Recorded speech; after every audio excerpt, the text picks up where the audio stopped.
আমন্ত্রণ প্রবাসের বাংলাদেশে আপনাদের সাথে আছি মাসুম রাব্বি। কানাডার মন্ট্রিয়লে অনুষ্ঠিত হয়েছে Bangladesh day parade global alliance against agent and violence on হিউম্যানিটির আয়োজনে প্রথমবারের মতো আয়োজিত হয় এই প্যারেড। সঞ্চালনা করেন রাবেয়া হোসেন। আয়োজনে অংশ নেন বহু প্রবাসী বাংলাদেশি। প্যারেডে লাল সবুজ পতাকা হাতে বাংলাদেশের প্রতিনিধিত্ব করে প্রবাসে বেড়ে ওঠা অনেক শিশু কিশোর। এসো বাংলাদেশকে জানি শীর্ষক কুইজ প্রতিযোগিতায় অংশ নেয় প্রায় ৩০ জন প্রতিযোগী। বাংলাদেশ প্যারেডে উপস্থিত সবাইকে ধন্যবাদ জানান সংগঠনের চেয়ারপারসন ইশরাত আলম।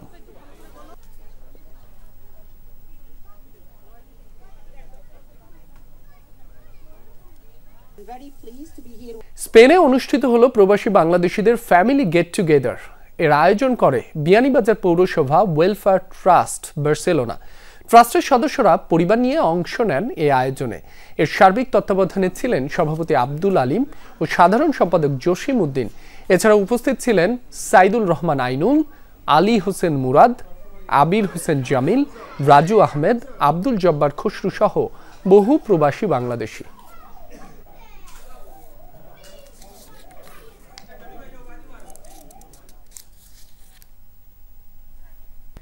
ব্রিটেনে জালালাবাদ অ্যাসোসিয়েশন অফ আমেরিকা ইঙ্কের সাবেক সভাপতি আজমল হোসেন কুনুর সাথে জালালাবাদ অ্যাসোসিয়েশন ইউকের মতবিনিময় সভা অনুষ্ঠিত হয়েছে। মঙ্গলবার রাতে অনুষ্ঠিত এ সভায় সভাপতিত্ব করেন সংগঠনটির কেন্দ্রীয় প্রেসিডেন্ট মুহিবুর রহমান মুহিব। যৌথ সঞ্চালনা করেন সেক্রেটারি সৈয়দ সাদেক আহমেদ ও আবুল হোসেন। প্রধান অতিথি ছিলেন যুক্তরাজ্যে সফররত বাংলাদেশ ভোক্তা অধিকারের চেয়ারম্যান জামিল চৌধুরী। এছাড়াও উপস্থিত ছিলেন মামুনুর রশিদ, আবু নাসের পিন্টু, অলিউদ্দিন শামীম, ফারুক চৌধুরী, নজরুল ইসলাম বাসন সহ বহু প্রবাসী বাংলাদেশি। আজমল হোসেন কুনুকে ফুল এবং ক্রেস্ট প্রদানের মাধ্যমে সংবর্ধনা জানানো হয়। ব্রিটেনে অনুষ্ঠিত হয়েছে নবীগঞ্জ এডুকেশন ট্রাস্ট ইউকের 2025-27 কার্যনির্বাহী কমিটির প্রথম সভা। সভাপতিত্ব করেন সংগঠনের সভাপতি এনায়েতুর রহমান খান। পরিচালনায় ছিলেন সাধারণ সম্পাদক শাহ মোবাশ্বির আলী। অতিথি ছিলেন যুক্তরাজ্যের সফররত সিলেট নবীগঞ্জ কল্যাণ সমিতির সেক্রেটারি অ্যাডভোকেট আবুল ফজল। বক্তব্য রাখেন মুজাহিদ মিয়া মোতাহের, মোহাম্মদ হাদিস মিয়া, আবু ইউসুফ চৌধুরী, আব্দুল শহীদ, আব্দুল হাই সহ বহু প্রবাসী বাংলাদেশি। একটি শিক্ষিত জনপদ গঠনের লক্ষ্যে 2000 সালে যাত্রা শুরু করে নবীগঞ্জ এডুকেশন ট্রাস্ট ইউকে। মেক্সিকোর বাংলাদেশ দূতাবাসের ন্যাশনাল ডিফেন্স কলেজ এনডিসির একটি প্রতিনিধি দল পরিচিতি অনুষ্ঠানে যোগ দিয়েছে। রাষ্ট্রদূত মুশফিকুল ফজল আনসারি দূতাবাসে প্রতিনিধি দলকে স্বাগত জানান। দলটির নেতৃত্ব দেন rear admiral AKM Zakir Hossain. এ সফরের মাধ্যমে বাংলাদেশ ও মেক্সিকোর মধ্যে বিদ্যমান সম্পর্ক ও সহযোগিতা আরও সুদৃঢ় হবে বলে আশা প্রকাশ করেন তারা। অনুষ্ঠানে মেক্সিকো ডিফেন্সের প্রতিনিধি লেফটেন্যান্ট কর্নেল সেবাস্টিয়ান ব্যারিগেট উপস্থিত ছিলেন। দূতাবাস কর্মকর্তাদের সাথে বৈঠক শেষে প্রতিনিধি দলকে ঐতিহ্যবাহী বাংলাদেশি খাবার পরিবেশন করা হয়।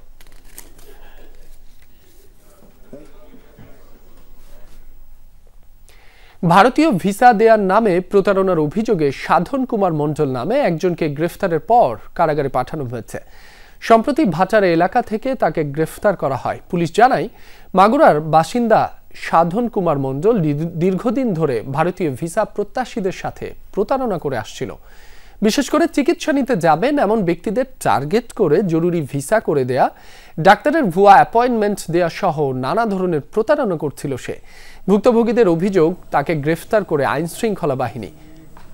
এর আগে ভারতীয় ভিসা দেওয়ার প্রলোভনে টাকা হাতিয়ে নেওয়ার অভিযোগে বদরুল আলম নামে আরেক প্রতারককে গ্রেফতার করা হয়। ভিসার জন্য দালালদের না ধরে যথাযথ প্রক্রিয়ায় আবেদন করার পরামর্শ দিয়েছে ভারতীয় ভিসা সেন্টার।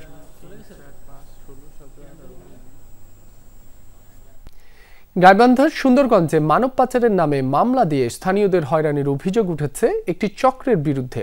নিজ জেলার পাশাপাশি দেশের অন্যান্য অঞ্চলেও মামলা দিয়ে হয়রানি করা হচ্ছে। ভয়ভীতি এবং আপোষের মাধ্যমে চক্রটি টাকা লুটে নিচ্ছে বলে অভিযোগ করেছেন ভুক্তভোগীরা। তবে সব অভিযোগ অস্বীকার করেছেন অভিযুক্তরা। গাইবান্ধার সুন্দরগঞ্জের সুবর্ণদহ গ্রাম বছর দুয়েক আগে সৌদি প্রবাসী আলমগীর মণ্ডলের সহযোগিতায় মধ্যপ্রাচ্যে পাড়ি জমান একই গ্রামের জিয়াউর, জামিউল, কবির ও আল আমিন সেখানকার একটি প্রতিষ্ঠানে চাকরি করলেও নিয়ম ভাঙার অভিযোগে 4 জনকেই ছাঁটাই করে প্রতিষ্ঠানটি। চাকরি হারিয়ে ওই 4 যুবক ইতালি প্রবাসী সুমন, সৌদি প্রবাসী আঞ্জুমিয়া এবং দক্ষিণ ধুমাইটারি গ্রামের মিঠু ওরফে ফিটুর শরণাপন্ন হন। তাদের পরামর্শে 2023 সালে সৌদিতে থাকা আলমগীরের বিরুদ্ধেই মানব পাচারের মামলা করেন 4 যুবকের একজন জিয়াউর রহমানের স্ত্রী। যদিও আপোষ মীমাংসায় সেটির নিষ্পত্তিও হয়। আঞ্জু, ফিটু ওরা হলো ফোন দিয়ে আমাদেরকে হুমকি দেয়। এখন মামলা হয়েছে আমার স্বামীর নামে 6 জায়গায়। সুমন, আঞ্জু আর এই ফিটু এরা মূলত একটা চক্র। এই চক্রটা এরা যখন বাংলাদেশে ছিল তখনও চক্র করিয়ে বাংলাদেশের বিভিন্ন থানায় মানব পাচার মামলা করে টাকা কামাইছে। আমি সমাধান করছি, আমাকে 3 লাখ টাকা দিছে, আমার স্বামীকে নিয়ে আসবে দেশে। তবে ঘটনা ভিন্ন দিকে মোড় নেয় যখন ভুক্তভোগী সাজিয়ে আলমগীরের পরিবারের বিভিন্ন সদস্য সহ অন্যান্যদের বিরুদ্ধে নিজ জেলা গাইবান্ধা সহ চাঁদপুর, টাঙ্গাইল, চাঁপাইনবাবগঞ্জে মামলা হতে থাকে। ভুক্তভোগী পরিবারের অভিযোগ, মামলা এবং ভয়ভীতি দেখিয়ে টাকা পয়সা হাতিয়ে নিচ্ছে সুমন, আঞ্জু, ফিটু চক্রটি। 84 দিন আমি জেল খেটেছি। সে বলছে যে তুমি যদি 5 লাখ টাকা দাও বা 10 লাখ টাকা দাও, 10 লাখ টাকা দাও তাহলে তোমাকে আমি মামলা থেকে অব্যাহতি দেবো। মামলা করার পরে ওই শহীদুল ইসলামে আমাকে ফোন দিয়ে বলতেছে যে তোর নামে মামলা হয়েছে মানব পাচারে। আমি না, আমার সাথে একজন কলেজের টিচার আছে, উনিও কিছু জানে না, আমিও কিছু জানি না। একই কৌশলে মামলার আসামি বানানো হয়েছে গ্রামের পল্লী চিকিৎসক, ইউপি মেম্বার, কলেজ শিক্ষক সহ আরো অনেককেই। এসব মামলায় কেউ কারাবাস করেছেন, কেউ আছেন পালিয়ে। এলাকাবাসীর অভিযোগ, পারিবারিক দ্বন্দ্বকে পুঁজি করেও নিরীহ মানুষকে ফাঁসাতেই মামলা করে চক্রটি। ধরি যখন নিয়ে গেল তখন এলাকার মানুষ বলতেছে চাঁদপুরে কিভাবে এই নবী কিভাবে চাঁদপুরে এভাবে মানুষ পাচার করাইল। এই চক্রটাকে দমন করার জন্য যে বুদ্ধি আছে এই সরকার জন্য সে দমন করে। অভিযোগের বিষয়ে জানতে মিঠু ওরফে ফিটুর বাড়িতে গেলে তাকে পাওয়া যায়নি। তবে তার স্ত্রীর দাবি সব অভিযোগ মিথ্যা। আর ফোনে যোগাযোগ করা হলে অশ্লীল ভাষায় গালিগালাজ করেন ইতালি প্রবাসী সুমন।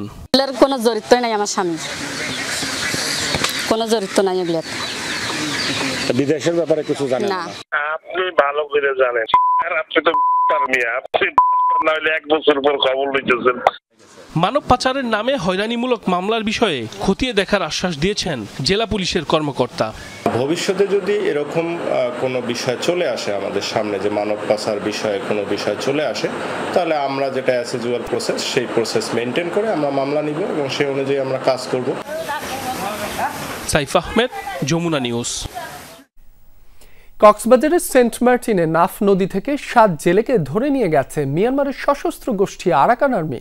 বুধবার দুপুরে সীতা নামক এলাকায় সাগরে মাছ ধরার সময় অস্ত্রের মুখে জেলেদের জিম্মি করা হয়। স্থানীয়রা জানায়, সেন্ট মার্টিনের দক্ষিণে সাগরে জাল ফেলে মাছ ধরার সময় স্পিডবোট নিয়ে আরাকান আর্মির সদস্যরা বাংলাদেশ জল সীমানায় ঢুকে পড়ে। ধাওয়া দেয় নৌযানটিকে। এরই মধ্যে 7 জেলেকে নৌযান সহ ধরে নিয়ে মিয়ানমারে চলে গেছে আরাকান আর্মির সদস্যরা। বিষয়টি নিশ্চিত করেছেন টেকনাফের উপজেলা নির্বাহী কর্মকর্তা শেখ এহসান উদ্দিন। ঊর্ধ্বতন মহলে জানিয়ে জেলেদের উদ্ধার তৎপরতা চলছে বলেও জানান তিনি।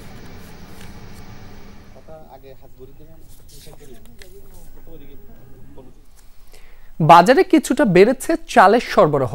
ভারত থেকে আসছে চাল।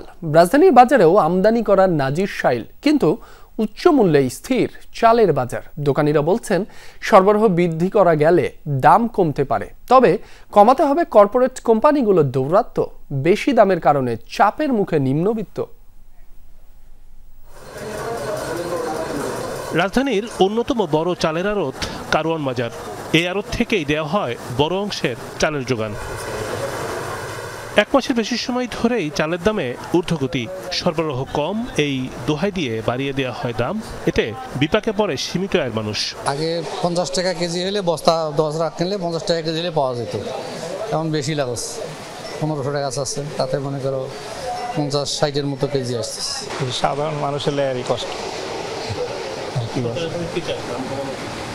কমানো তো উচিত। বাজার বাগে আনতে চাল আমদানির সিদ্ধান্ত নিয়েছে সরকার, কমিয়ে দেওয়া হয় আমদানি শুল্ক।